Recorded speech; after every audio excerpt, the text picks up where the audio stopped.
बिस्मिल्लाहिर्रहमानिर्रहीम। अस्सलाम वालेकुम फ्रेंड्स, 9th क्लास की केमिस्ट्री का हम लोग चैप्टर नंबर 4 पढ़ रहे हैं। आज का जो हमारा टॉपिक है वो है मेटालिक बॉन्ड। मेटालिक बॉन्ड जो है वो एक डिफरेंट काइंड ऑफ बॉन्ड है जो कि सिर्फ मेटल्स के दरमियान पाया जाता है। मेटल्स के अंदर जो प्रॉपर्टीज़ हैं वो दूसरे कंपाउंड्स की निस्बत डिफरेंट होती हैं। इनके बॉइलिंग पॉइंट्स, इनके मेल्टिंग पॉइंट्स, इनके अंदर चमक पाई जाती है, इनकी हाई डेंसिटीज़ होती हैं इलेक्ट्रिसिटी और हीट के ज़्यादा अच्छे कंडक्टर होते हैं। ठीक है, इसके अलावा ये मेलेबल एंड डक्टाइल होती हैं। इन सब प्रॉपर्टीज़ की वजह से इन मेटल्स के अंदर जो एक अलग किस्म का बॉन्ड है वो पाया जाता है। तो उस अलग किस्म का जो बॉन्ड है उसको हम लोग कहते हैं मेटालिक बॉन्ड। मेटालिक बॉन्ड नाम से ही जाहिर है, मेटालिक यानी मेटल के दरमियान पाया जाने वाला जो बॉन्ड है उसे मेटालिक बॉन्ड कहते हैं। तो आइए सबसे पहले डेफिनेशन की तरफ चलते हैं। मेटालिक बॉन्ड क्या है? The bond form between metal atoms. Metal के जो एटम्स होते हैं उनके दरमियान जो बॉन्ड पाया जाता है। मेटल के एटम्स होते हैं positively charge ion.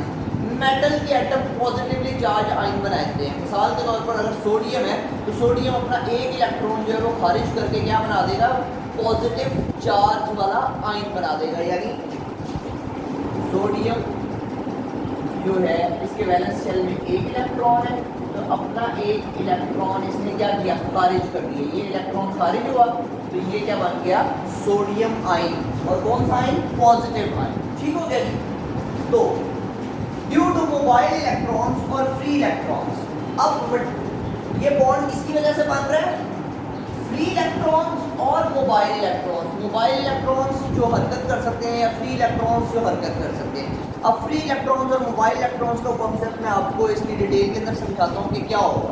Is called metallic bond. तो ऐसा बॉन्ड जो मेटालिक एटम्स के दरमियान, मेटल एटम्स के दरमियान मोबाइल इलेक्ट्रॉन्स की वजह से या फ्री इलेक्ट्रॉन्स की वजह से बनता है या पाया जाता है उसे हम लोग क्या कहते हैं?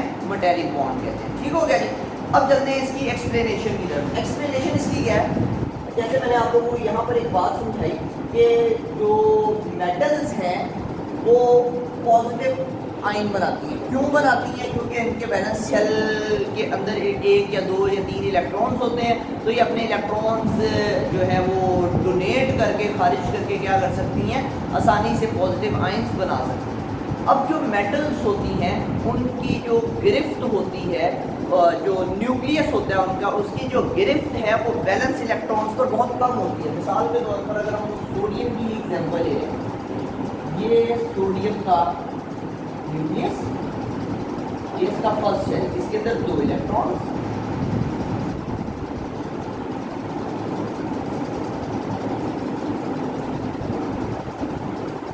इसके अंदर 8 इलेक्ट्रॉन्स और इसके अंदर एक इलेक्ट्रॉन। ठीक हो गया क्योंकि इसका एटॉमिक नंबर जो है वो 11 है। अब ये सोडियम जो है इसके न्यूक्लियस की इस इलेक्ट्रॉन के ऊपर, ये जो इलेक्ट्रॉन है इसके ऊपर जो गिरफ्त है वो कमज़ोर है। ये इसको इतनी ज़्यादा कशिश के साथ नहीं खींच पाता, इसको अपने काबू में नहीं रख पाता। क्यों? क्योंकि एक तो इनका डिस्टेंस भी ज़्यादा है, डिस्टेंस काफ़ी ज़्यादा है। ठीक है। दूसरा, ये दो जो शेल हैं इनमें मौजूद इलेक्ट्रॉन्स जो हैं इसको शील्ड कर रहे हैं। ये शील्डिंग इफेक्ट जो है ये थर्ड चैप्टर के अंदर इसकी डेफिनेशन है कि जो वैलेंस शेल और न्यूक्लियस के दरमियान वाले जो शेल्स होते हैं उनमें मौजूद इलेक्ट्रॉन्स जो हैं ये इन दोनों को क्या कर रहे होते हैं? शील्ड कर रहे होते हैं, जिसकी वजह से इस पर कशिश जो है न्यूक्लियस की वो क्या हो जाती है? कमज़ोर हो जाती है। अब इस पर कशिश कमज़ोर होने की वजह से जो है ये इलेक्ट्रॉन जो है ये इस शेल से क्या हो जाएगा? निकल जाएगा। क्योंकि इसकी गिरफ्त कमज़ोर है, वो आसानी से निकल सकता है, वो निकल गया। अब जब ये इलेक्ट्रॉन यहाँ से निकलेगा तो ये एक क्या बन गया? फ्री इलेक्ट्रॉन बन गया। अब ये इसका हिस्सा नहीं है, अब ये इसका हिस्सा, ये इलेक्ट्रॉन इसका हिस्सा नहीं है। अब ये इलेक्ट्रॉन क्या करेगा? ये मेटल एटम्स जो है, मेटालिक एटम, उनके दरमियान जो जगह हैं उनमें फ्रीली मूव करेगा। इसे हम लोग कहते हैं या तो मोबाइल इलेक्ट्रॉन, क्योंकि ये हरकत कर सकता है, या फ्री इलेक्ट्रॉन। फ्री इलेक्ट्रॉन जो किसी का नहीं है, ये सबका ही है। अब क्योंकि ये हर जगह पर क्या करेगा? मूव करेगा। इसी तरह ये एक एटम से एक इलेक्ट्रॉन निकला, इसी तरह दूसरे से दूसरा निकलेगा, तीसरे से तीसरा निकलेगा, इस तरह डिफरेंट एटम्स में से डिफरेंट इलेक्ट्रॉन्स क्या करेंगे, निकलेंगे और वो फ्रीली क्या करते रहेंगे, मूव करते रहेंगे। अब ये इलेक्ट्रॉन्स किसी एक एटम का हिस्सा नहीं है, मैंने आपको पहले बताया, या तो ये किसी कॉमन पोल का हिस्सा बन जाएंगे या ये सारे एटम्स का मुश्तरका तौर पर क्या बन जाएंगे, हिस्सा बन। अब इन इलेक्ट्रॉन्स की वजह से एक बॉन्ड बनता है एटम्स के दरमियान, जिसे हम लोग क्या कहते हैं, मेटालिक बॉन्ड।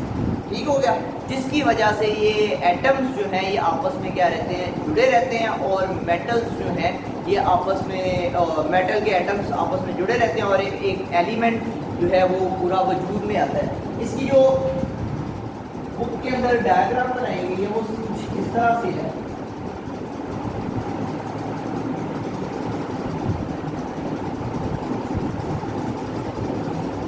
ये न्यूक्लियाई है, nucleus nucleus nucleus nucleus nucleus, इसके गिर्द जो है ये इलेक्ट्रॉन।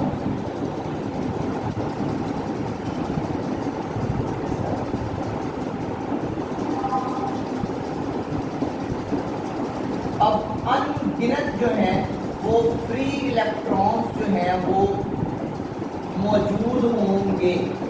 तो ये कुछ इस तरह से महसूस होता है जैसे कि जो ये न्यूक्लियाई हैं ये इलेक्ट्रॉन्स के समंदर में क्या हुए हैं, डूबे हुए हैं। तो इन इलेक्ट्रॉन्स की वजह से यहाँ पर भी सेम एज इट इज ही बनेगा।